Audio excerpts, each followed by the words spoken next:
Yuk kita mulai. Satu, rizki lewat ikhtiar atau usaha. Saya boleh teman-teman sekalian buka ini ya? Ini udah? Ya. Udah. Satu, yang lewat usaha itu ikhtiar. Ya, buka Quran surah 39, Quran surah 53 ayat 39. An-Najm ayat 39. Wa allaysa lil insani illa ma sa'a. Wa allaysa lil insani illa ma sa'a. Wa allaysa lil insani, bahkan setiap manusia itu, awas, illa ma sa'a, akan mendapatkan rizki, akan mendapatkan hasil dari apa yang telah ia usahakan dengan sungguh-sungguh. Jadi kalau Anda ingin mendapatkan apapun, mau dapat pahala, dapat rizki, dapat ini, dapat itu, maka semua bergantung yang pertama pada tingkat kesungguhan usaha Anda. Usaha yang serius, yang sungguh-sungguh disebut dengan sa'a, yas'a, sa'yan. Sa'a, yas'a, sa'yan.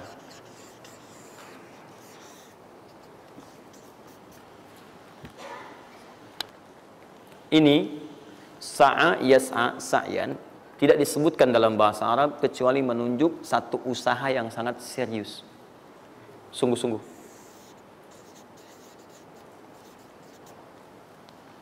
Di rizki yang pertama ini sifatnya kata Al-Quran, langsung Allah yang menyampaikan. Kalau Anda mau mendapatkan rizki itu, baik yang sifatnya materi, uang, rumah, mobil, pakaian, makanan dan sebagainya, maka Anda mesti serius usaha. Usaha yang serius. Saya belum bicara bagaimana cara usahanya, tapi Quran ingin membangun komitmen dulu. Anda mau usaha enggak? Anda usaha, saya kasih, kata Allah. Jadi kalau Anda nggak usaha, nggak akan turun rezeki. Ya, nggak ada rezeki turun dengan cuman diam aja, nggak ada. Anda mesti usaha. Saat saya berada di Mesir, ada dua mahasiswa itu saling, mereka paham Quran. Mereka diskusi ingin membuktikan kebenaran Quran. Yang satu cara berpikirnya benar, yang satu keliru. Yang satu berkata, Allah kan sudah jamin rezeki kita akan diberikan, ya kan? Sampai kita wafat sempurna rezeki. Jadi nggak nyari pun pasti dikasih. Cara berpikirnya seperti itu. Ini yang dipakai oleh orang liberal sekarang. Nah, maksudnya logika semacam ini. Yang satu lagi berkata, memang Allah kasih, cuman kita mesti usaha. Dia sebutkan beberapa ayatnya. Yang satu bertahan dengan pendapatnya, dia ingin buktikan, saya masuk nanti ke masjid. Kalau di Timur Tengah itu suka ada zawiyah, tempat-tempat khusus untuk ibadah. Dia masuk ke dalamnya, sembunyi di belakang meja. Nah, di masjid itu suka ada muhsinin, para donatur, yang itikaf kasih makan, kasih makan. Hari pertama semua dikasih, dia tidak, karena ngumpet. Karena perjanjiannya nggak boleh ada usaha apapun. Hari kedua dia masih ngumpet, nggak dikasih, semua dikasih yang ada.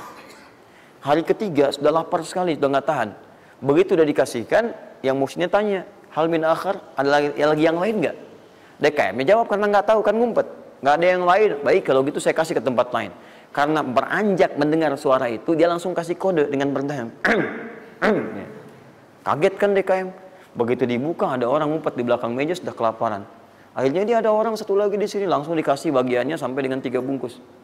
Begitu dikasihkan itu, teman yang kedua tadi yang mengatakan mesti ada usaha, langsung mengejar pada teman yang bersembunyi. Dan dia katakan, kan saya bilang dari awal, rezeki itu mesti dicari, walaupun dengan sama. Saya juga sama, Ustadz pemateri misalnya kan, begitu kehausan ya, kan? Nah, misal, panitia datang, macam-macam lah. Misal. Enggak, itu contoh. Saya nggak biasa ceramah sambil minum. Ya.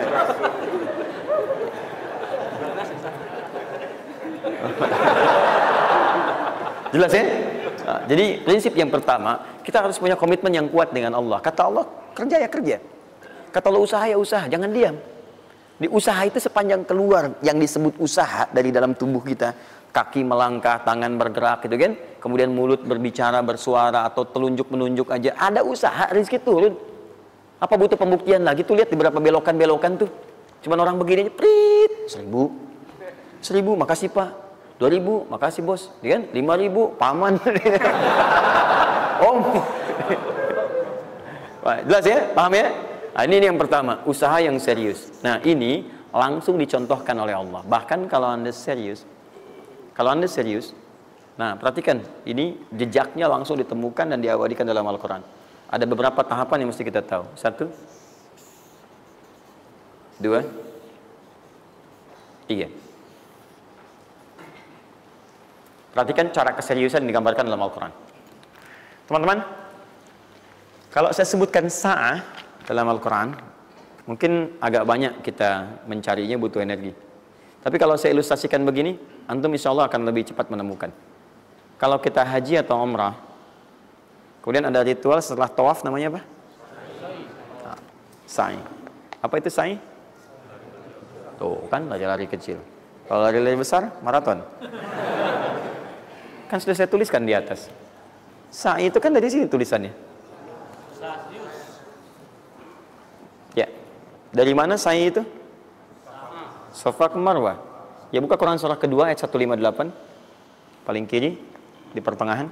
Innas safa wal marwata min sya'airillah. Faman hajjal bait aw i'tamara fala junaha alaihi ay yattawafa bihima. Man tatawwa khairan innallaha syakirun alim. Lihat sini. Ibadah ini kenapa dinamakan dengan sa'i? Dan sementara orang sekarang agak kurang tepat menerjemahkan dengan lari-lari kecil.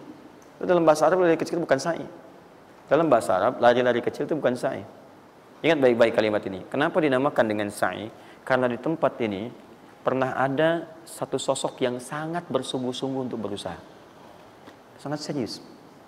Untuk mendapatkan rizki dari Allah Subhanahu wa ta'ala. Sosok ini datang, diantarkan oleh suaminya. Kemudian ketika diantarkan, ternyata ini yang paling menarik. Ini yang saya berikan 3 panah ini. Diabadikan kisah ini di Quran surah ke-14 ayat ke-37. Pertama diantarkan. Ya, begitu tiba suami istrinya dengan anak yang baru lahir, tiba-tiba langsung bermohon kepada Allah. Perhatikan, bukankah Allah pemilik rezeki? Masih ingat tadi teori di awal? Pusat rezeki ada di mana? Baik. Nah, ini teman-teman sekalian, kaidah yang pertama, kalau antum ingin berikhtiar berusaha, maka hal yang pertama dilakukan adalah mendekat dulu kepada pemiliknya. Mohon minta kemudahan, minta petunjuk, minta kenyamanan, minta keberkahan. Itulah sebabnya sebelum kita berangkat, kita sholat dulu. Sholat subuh, sholat fajar, menghadap, usahakan. Makanya Nabi setelah selesai sholat, selalu meminta kepada Allah diberikan petunjuk mendapatkan rezeki.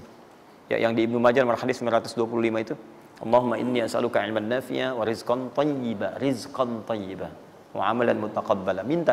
Kalau dalam bahasa kita, ya Allah berikan saya hal yang bermanfaat, ilmu bermanfaat dan rezeki terbaik di hari ini. Minta. Minta. Nah, begitu sampai beliau bermohon pada Allah, Rabbana inni askantu min dzurriyyati biwadin ghairi dzi zar'in inda baitikal muhram. Perhatikan ya. Ya Allah, saya bermohon kepadamu, Engkau yang merawat kami, memerhatikan kami, memberikan rezeki kepada kami. Sifat rububiyah yang disebutkan namanya Rabb.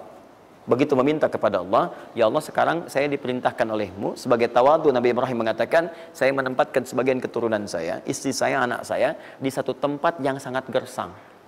Enak bayang nggak? Tempatnya gersang, gunung-gunungnya itu batu-batunya itu rapat luar biasa, kerasnya luar biasa, dan nggak ditemukan sumber air di situ. Artinya ini kondisi yang paling dalam lah, ya. Kondisi yang paling sulit didapatkan. Jadi selevel tumbuhan pun nggak ada. Jadi saya mau katakan begini, lihat ya. Anda pergi ke satu tempat, Anda berusaha tuh masih ada. Google-nya ada, bangunannya ada, kendaraan ada, modal ada. Tinggal kelihatan semuanya jadi aktiva semua tuh. Tinggal kita olah aja. Ada orang yang pernah mendatangi tempat yang semuanya nggak ada bahan-bahannya. Bayang ya? Kosong. Tuh, saya pernah satu kali waktu ada krisis itu, beberapa ke belakang, itu semua showroom macam-macam itu pada jatuh. Dan saya diundang ke Hyundai untuk ngasih motivasi, ngasih training. Pertama kali saya dibawa itu, teman-teman sekalian, saya dibawa ke showroom mereka, selapangan tuh, isinya mobil semua. Mobil, apa perkataan pertamanya? Kata manajernya, Ustaz, itu biasanya kami kosong nih.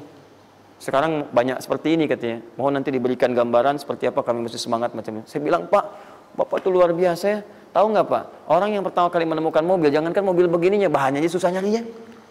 Masuk kemudian ke showroom aja nggak ada, di belakang rumahnya cuma otak-atik jadi bahan macam-macam, jadi yang sederhana.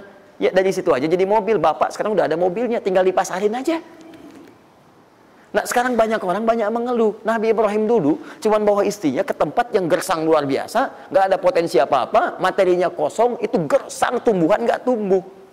Apa yang terjadi? Begitu sampai di situ, satu kalimat ketika meninggalkan Ibrahim istrinya Sayyidah Hajar dengan anaknya Ismail alaihissalam, Maka pertanyaan pertama dalam satu riwayat, ahadza min amrillah, apakah semua ini ketetapan Allah? Maka dijawab bala. Perhatikan prinsipnya. Selama ini ketetapan Allah, maka Allah tidak akan menyia-nyiakan saya.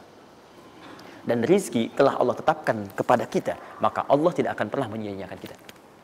Paham ya?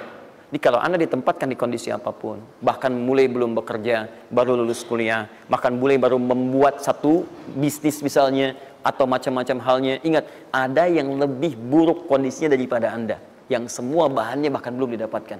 Dan dia yakin dengan Allah. Sepanjang Anda punya Allah, maka semua akan mudah bagi Anda. Ini prinsip yang pertama.